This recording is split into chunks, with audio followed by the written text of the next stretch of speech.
जी मेरे दोस्तों। तो कैसे हैं भाई आप सब। आई होप यार आप सब बहुत ही बढ़िया होंगे और आप लोग फिट होंगे भाई, फिजिकली मेंटली दोनों। और अपना भाई मेहनत कर रहे होंगे अपने गोल्स की तरफ और पढ़ाई कर रहे होंगे ऑब्वियसली, नहीं तो यहाँ मत आओ, है ना। तो यार हम अपनी नेक्स्ट क्लास ले आए हैं अपनी डिफेंस करंट अफेयर सीरीज़ की। हम हर हफ्ते आपके लिए आपके डिफेंस एग्ज़ाम जैसे C D S, N D A, F CAT, इन सब में जो करंट अफेयर्स इंपॉर्टेंट होते हैं वो पढ़ाते हैं। उनके साथ साथ हम लोग स्टैटिक भी टच करते हैं कि इससे रिलेटेड स्टैटिक क्या आ सकता है। इन सीरीज़ में आपको कुछ नया पता चलेगा। वो तो है ही, करंट अफेयर चल रहे हैं तो नए ही होते हैं। उसके साथ साथ स्टैटिक में भी या तो नया पता चलेगा या फिर रिवाइज होगा, है ना। हम लोग यार यहाँ कोशिश करते हैं क्वालिटी करंट अफेयर्स करें। अब कुछ भी मैं नहीं लाऊंगा। हम लोग पहले डेली करंट अफेयर सीरीज़ करते थे, वो भी सीरीज़ आप देख सकते हैं, बहुत ही इंपॉर्टेंट है, बहुत ही हेल्पफुल होगी। तो डेली बेसिस पे क्या है, बहुत इंपॉर्टेंट चीज़ें नहीं होती है ना। तो क्वालिटी करंट अफेयर्स के लिए मैंने ये सीरीज़ अब वीकली कन्वर्ट कर दिया।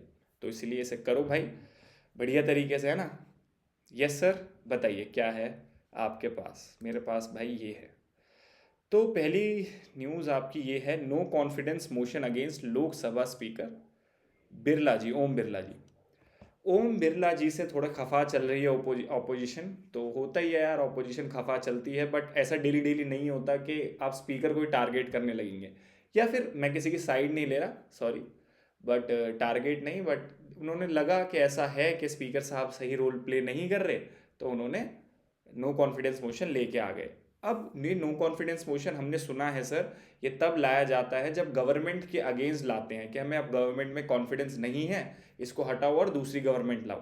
बट क्या स्पीकर के खिलाफ भी नो कॉन्फिडेंस मोशन होता है? नहीं। ये हम लोग नॉर्मल लेमैन लैंग्वेज में बोल देते हैं, बट स्पीकर के खिलाफ नो कॉन्फिडेंस मोशन नहीं होता। इसे बोलते हैं removal process for removal of speaker. उसे ऐसे ही हम नो कॉन्फिडेंस मोशन कह देते हैं कहने को। ठीक है सर, अभी क्या प्रोसेस है इनके रिमूवल का ये देखते हैं। मैंने स्पीकर के कुछ आर्टिकल्स यहाँ पे अलाइन करे हैं। सर चैट जीपीटी से निकाल के आपने डाल दिए चीज़ें।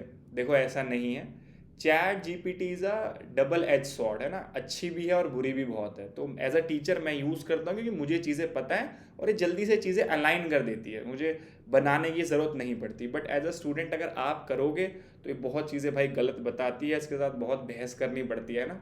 तो अभी it's not a good source to learn for your exam, है ना। मैं कर सकता हूँ क्योंकि मुझे पता है, मैं ऐसे चीज़ें ठीक करवा के टेबल बना देता हूँ, ये फ़ायदा है बस। तो ये है भाई आपका आर्टिकल्स कुछ। आर्टिकल 93, ये सारे आर्टिकल स्पीकर के बारे में। 93 बात करता है election of speaker and deputy speaker of Lok Sabha. बहुत बढ़िया सर। 94 आपका जो मेन इस टॉपिक के ऊपर है, बात करता है vacation, resignation and removal of speaker. ये रिमूवल का जो प्रोसेस है ना भाई स्पीकर का, इस रिमूवल प्रोसेस के अंदर सबसे पहले बात स्टार्ट होती है कि आपको उसका नोटिस देना पड़ता है।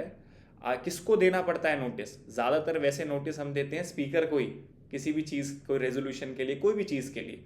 बट अब स्पीकर ही यहाँ पे धार पे लिया हुआ है कि हटाओ इसे। तो किसको जाएगा नोटिस? ये जाएगा आपका सेक्रेटरी जनरल। लोकसभा का सेक्रेटरी जनरल होता है, उनको जाता है। Basically he is a bureaucrat, एक आईएएस ऑफिसर हो, तो उनको जाता है नोटिस। ये नोटिस देना पड़ेगा 14 दिन पहले, कि आज अगर वोटिंग होनी है स्पीकर के ऊपर तो उससे 14 दिन पहले नोटिस देना पड़ेगा। बिल्कुल सर। मिनिमम 50 मेंबर्स को देना पड़ेगा, 50 मेंबर्स का सिग्नेचर होना चाहिए इस नोटिस पे। अब ऐसे बहुत सारे रेजोल्यूशंस हैं जिसमें 50 मेंबर्स की ज़रूरत पड़ती है, 50 से ज़्यादा भी पड़ती है, बट 50 मेंबर वाले दो हैं। दोनों को आप कमेंट में बताइए। चल भाई मैं ही बता देता हूँ। एक तो no confidence motion in itself है, जो गवर्नमेंट के अगेंस्ट आता है। दूसरा कौन सा है ये आप मुझे बता दो एक बार कमेंट बॉक्स में, ठीक है। ठीक है सर, दूसरा बता दो। एक मैंने बता दिया। तीसरा ये है कि भाई 50 मेंबर का सिग्नेचर चाहिए रिमूवल के लिए इनके। उसके बाद अगर 50 मेंबर ने साइन करके दे दिया तो वोटिंग होगी 14 दिन बाद, और voting is passed by special majority. Special majority कौन सी वाली? हमारे कॉन्स्टिट्यूशन में अलग अलग स्पेशल मेजॉरिटीज मेंशन्ड है। जो सबसे ज़्यादा जिसकी आप बात करते हैं वो है आर्टिकल 368, अमेंडमेंट के लिए स्पेशल मेजॉरिटी, 2/3 मेजॉरिटी। एक ये भी स्पेशल मेजॉरिटी है, काफ़ी जगह यूज़ होती है। इसमें क्या होता है कि आपको टोटल हाउस का मार्क क्रॉस करना पड़ता है। जैसे मान लो हाउस की सिटिंग है टोटल 552, मान लो 550 है, अभी 545 550 के आसपास मान ले 550 है, तो आपको कहीं ना कहीं 275 का मार्क क्रॉस करोगे तो उसे बोलते हैं मेजोरिटी क्रॉस करना। अब इसमें आपको मेजोरिटी तो क्रॉस करनी है स्पेशल मेजोरिटी में, but members available in the house से ही मेजोरिटी क्रॉस करनी है। ठीक है, मतलब जितने लोग अवेलेबल होंगे उतने ही वोट करेंगे और उन सबको मिलके 275 क्रॉस करना है। तो इस ये है स्पेशल में, ज़्यादा इसको लर्न करने की ज़रूरत नहीं, बस भाई स्पेशल मेजोरिटी कि भाई स्पेशल मेजोरिटी है, ये ज़्यादा इतना नहीं पूछेगा कि स्पीकर के लिए कौन सी स्पेशल मेजोरिटी है ना। ठीक है सर, बहुत बढ़िया, थैंक यू सर। ये हो गया 94। अब आ गया 95। Deputy speaker acts as a speaker when office is vacant and speaker absent. Deputy जब स्पीकर नहीं होते स्पीकर साहब, या तो एब्सेंट होते हैं पहली चीज़, या वेकेंट हो जाता है ऑफिस, किसी कारण उन्होंने ऑफिस छोड़ ही दिया, अब नए स्पीकर साहब आएंगे, तब तक डेप्यूटी स्पीकर आता है। ये कहता है एक्ट 95। अब इसी में एक चीज़ और ऐड करूँगा कि भाई आपका डेप्यूटी स्पीकर भी अगर नहीं है बाय चांस मान लो, तो कौन एक्ट करता है एज अ चेयरमैन। एक चेयरमैन का ग्रुप बनाया जाता है लोकसभा के अंदर, उसमें 10 मेंबर होते हैं। जब भी स्पीकर डेप्यूटी स्पीकर नहीं होंगे तो उनमें से एक बंदा बनेगा। ठीक है सर, बट ये तभी होगा जब ये दोनों वैकेंसी, जब ये दोनों एब्सेंट होंगे। वैकेंसी के केस में ऐसा नहीं होगा, मान लो स्पीकर साहब भी वैकेंसी हो गई, अब नए स्पीकर साहब आएंगे, डेप्यूटी स्पीकर साहब की भी वैकेंसी हो गई, तब प्रेसिडेंट साहब बताएंगे जिस बंदे को बनाना चाहते हैं स्पीकर वो बनेगा। ऑब्वियसली उसको रिकमेंड प्रेसिडेंट को करेगी आपकी council of ministers, but still ये बात ध्यान रखो। ठीक है सर, बहुत डीप बता रहे हो है ना, इतना डीप मैं नहीं बताना चाह रहा क्योंकि ये क्लास में देखेंगे। अभी आर्टिकल्स देख लो। Article 19(6), speaker shall not preside when there is application of his removal. Consideration उनके रिमूवल का चल रहा है तो वो स्पीकर की सीट पे नहीं बैठ सकते, बट वो हाउस के मेंबर हो सकते हैं और वो नॉर्मल मेंबर की तरह वोट भी कर सकते हैं। ये भी आगे के आर्टिकल्स में। सैलरी के बारे में 97, 98 सेपरेट सेक्रेटेरिएट है, 100 इज हिज कास्टिंग वोट के बारे में। तो जब स्पीकर नॉर्मल हेड होते हैं, chairman as a acting chairman, not acting chairman, as a chairman act कर रहे होते हैं, तब वो और मेंबर्स की तरह वोट नहीं करते। पहले सारे मेंबर्स किसी बिल पे वोटिंग हो रही है, मान लो अगर वोट ड्रॉ हो गए, तब उनका बारी आती है कि अब साहब आप बताइए कि भाई किसकी तरफ जाएगा वोट। तो उस वोट को बोलते हैं कास्टिंग वोट, है ना, साहब जी बताते हैं, उसको बोलते हैं कास्टिंग वोट। तो ये कुछ आर्टिकल्स थे, इसमें से मैं कहूँगा इंपॉर्टेंट हो गया ये थोड़ा सा ज़्यादा, इसके अंदर हो गया भाई ये हो गया, ये तो आपका है ही जिसके बारे में बात चल रही है, ये हो गया, ये भी थोड़ा बहुत है, इससे पूछ ले कि भाई कौन सा आर्टिकल बताता है स्पीकर के बारे में, सीट ऑफ स्पीकर। तो ये सारे आर्टिकल्स थे, उनके रिमूवल का प्रोसेस है, पता रहेगा तो बहुत बढ़िया बात है। अच्छा एक बात और कि क्या आज तक कोई स्पीकर रिमूव हुए हैं अपनी सीट से? नहीं, आज तक ना ही कोई स्पीकर साहब ना ही कोई प्रेसिडेंट आज तक रिमूव हुए हैं किस अपनी सीट से, ना ही कोई सुप्रीम चीफ जस्टिस आज तक रिमूव हुए हैं, ना ही प्रेसिडेंट साहब, ना ही चीफ जस्टिस, ना ही स्पीकर। तो एक अच्छी बात है, हाँ एक स्ट्रॉन्ग डेमोक्रेसी दिखाता है कि, बट कहीं ना कहीं बुरी बात तो नहीं है, बट आप लोग डिसाइड करो। तो आज तक तो नहीं हुआ। ठीक है सर, बहुत ही बढ़िया बात लगी, आगे बताइए। ये क्या है भाई? बांग्लादेश इलेक्शन, बांग्लादेश के इलेक्शन हुए और रिजल्ट कोई शॉकिंग नहीं था इतना। आपको सबको पता है कि बांग्लादेश के इलेक्शन के अंदर शेख हसीना जी जो इंडिया के अंदर एग्जाइल में आए रखी हैं, है ना, वो तो नहीं बननी थी, बट पता था सबको कोई नया चेहरा आएगा। और बट ये थोड़ा सा बहुत नया हो गया क्योंकि पीएम कौन बने हैं? न्यू पीएम साहब बने हैं आपके तारिक रहमान।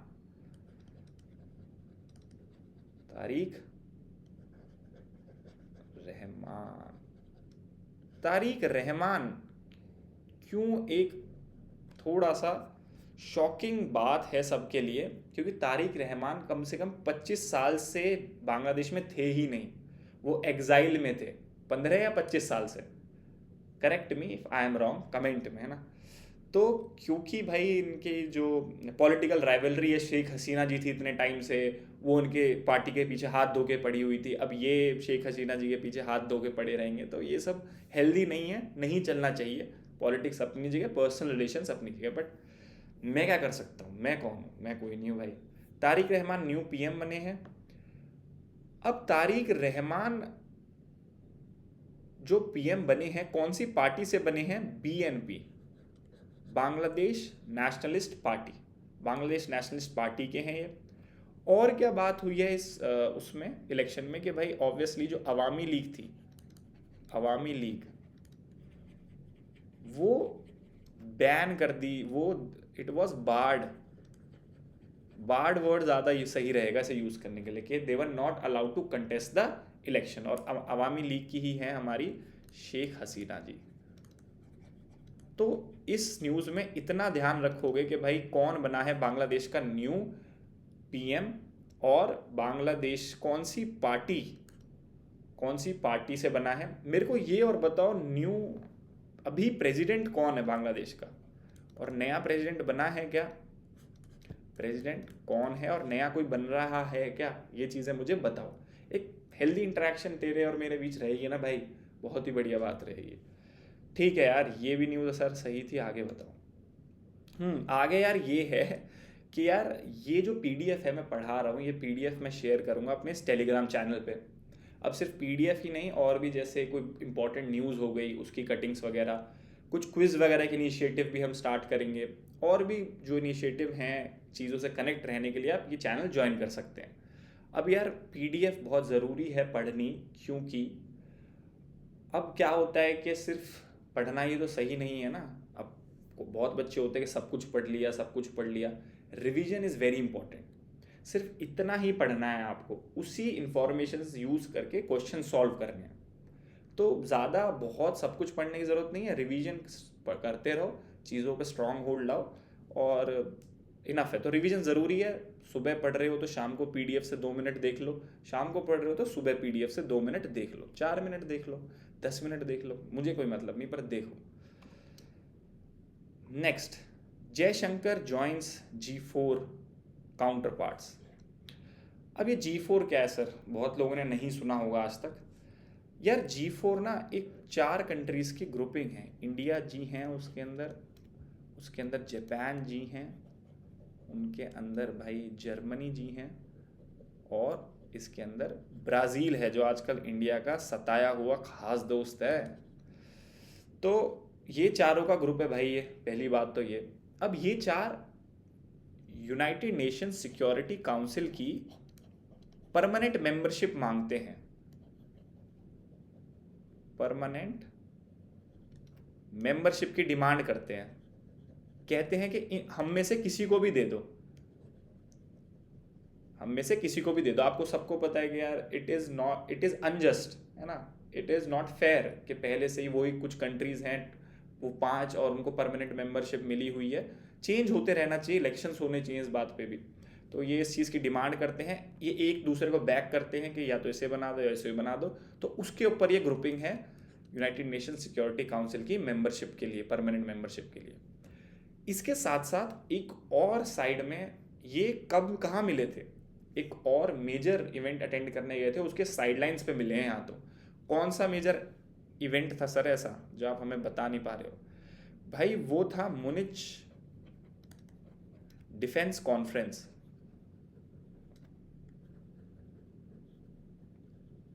ठीक है, इसके अंदर मिले हैं भाई ये सारे। अब ये कॉन्फ्रेंस जो है जर्मनी में होता है, ऑब्वियसली मुनिच है तो जर्मनी कराती है। अब ये बहुत टाइम से होता आ रहा है और बहुत इम्पोर्टेंट भी है। कब से होता आ रहा है? ये 1963 से होता आ रहा है। अरे वाह सर, इंटर गवर्नमेंट है बिल्कुल, और एनुअल है ये भाई, हर साल होता है। इस साल थोड़ा जर्मनी में डिफेंस कॉन्फ्रेंसेस थोड़ा इंपॉर्टेंट भी हो जाते हैं, तो ये ध्यान रख सकते हैं। इसका ये 62nd एडिशन था भाई। ये सारी चीज़ें आप ध्यान रखोगे तो आपके लिए तो बढ़िया हो गई, मेरे को भी बढ़िया लगेगा, बहुत ज़्यादा लगेगा सर, मज़ा आ जाएगा भाई। ठीक है, तो ये सारी चीज़ें हैं G4 के बारे में और मुनिच डिफेंस कॉन्फ्रेंस के बारे में। अच्छा, मेरे को एक चीज़ दिखानी थी यार, ये बांग्लादेश के ऊपर ना, बांग्लादेश हम ना इस इन आपके सेशंस में मैपिंग भी करते हैं थोड़ी बहुत जितनी हो पाती है। तो बांग्लादेश की बात हुई है तो एक बार बांग्लादेश को देख लेते हैं। क्या देखोगे सर बांग्लादेश में? छोटी छोटी चीज़ें वही यार, कि कहाँ कौन सी बाउंड्री टच कर रही है, कौन सी ये, जल्दी से देख लेते हैं। तो स्टार्ट करते हैं अपना प्यारा भारत से भाई। भारत के साइड में ये है यार, मेरे को तो बांग्लादेश इंडिया जैसा ही लगता है, पता नहीं, इंडिया जैसा ही लगता है, इंडिया का मिनी वर्जन देखो। तो कौन कौन सी स्टेट से टच करता है बांग्लादेश, मैं आपको लाइव दिखाता जाऊंगा। ऑब्वियसली वेस्ट बंगाल से करता है, ठीक है, वेस्ट बंगाल। अब ऊपर जाते जाओ, वेस्ट बंगाल के बाद किससे कर रहा है यहाँ पे, किससे कर रहा है? सिक्किम से कर रहा है कि नहीं? मुझे एक बात बताओ, सिक्किम से कर रहा है कि नहीं? अब मैं आपको यहाँ से दिखाऊं भी कैसे, इसमें दिख भी नहीं रहा। अरे हट जा यार, हट जा भाई। ठीक है, तो देखो, सिक्किम से कर रहा है, सिक्किम से कर रहा है भाई, बिल्कुल सिक्किम से कर रहा है।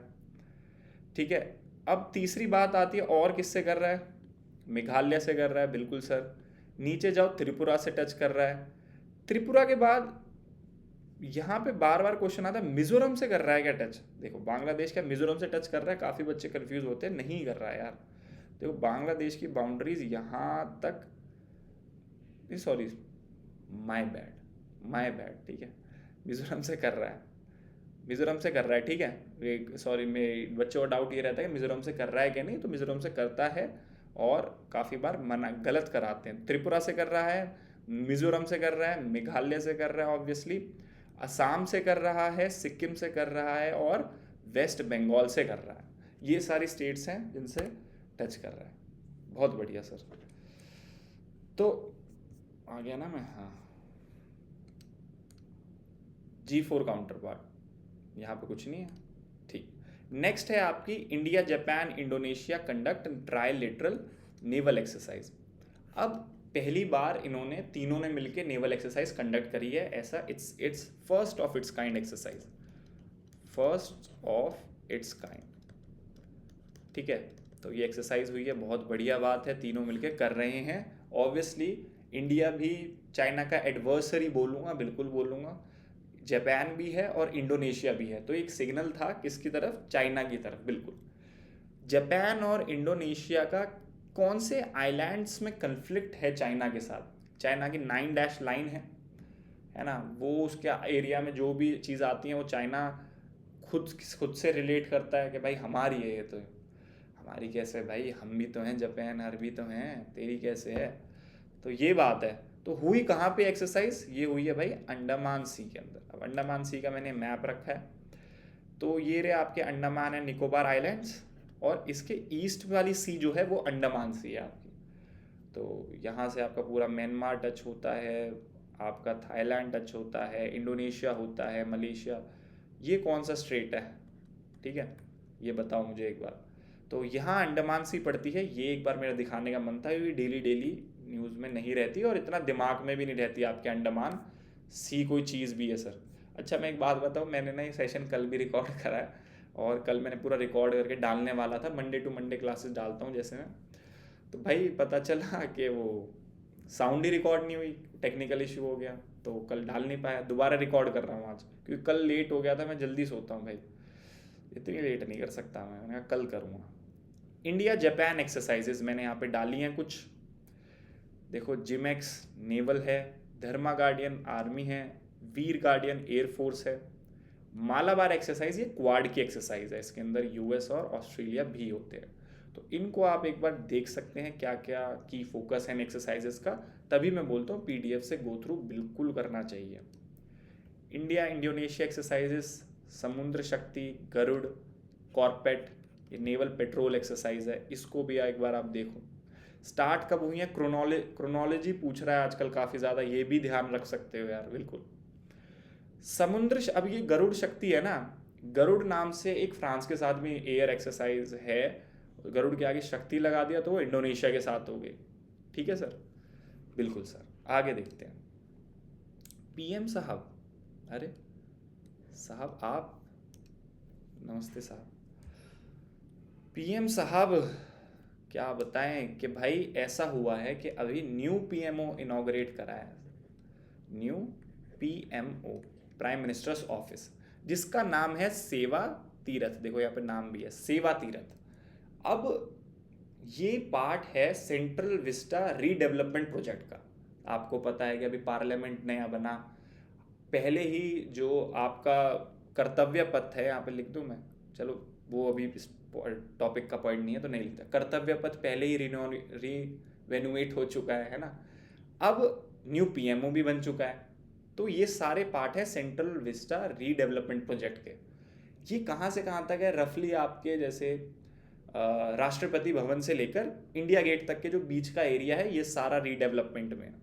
तो अभी न्यू PMO हुआ, न्यू PMO के साथ साथ सेंट्रल सेक्रेटेरिएट बिल्डिंग्स भी, काफ़ी ऑफिसेज भी यहाँ पर आए। उनका भी कुछ अलग नाम है, क्या है, कर्तव्य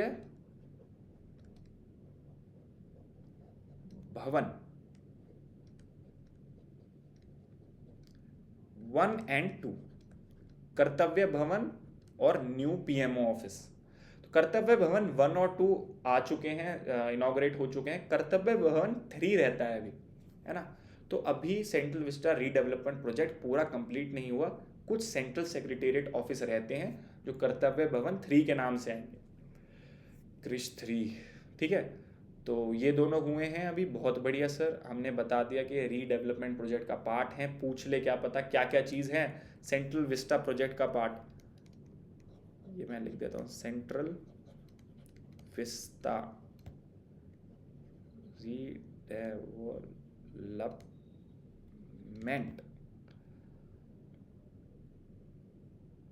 ये नहीं होता, ठीक है। तो इसका पार्ट कौन कौन है, इसका पार्ट है भाई आपका पार्लियामेंट, आपका सेंट्रल सेक्रेटेरिएट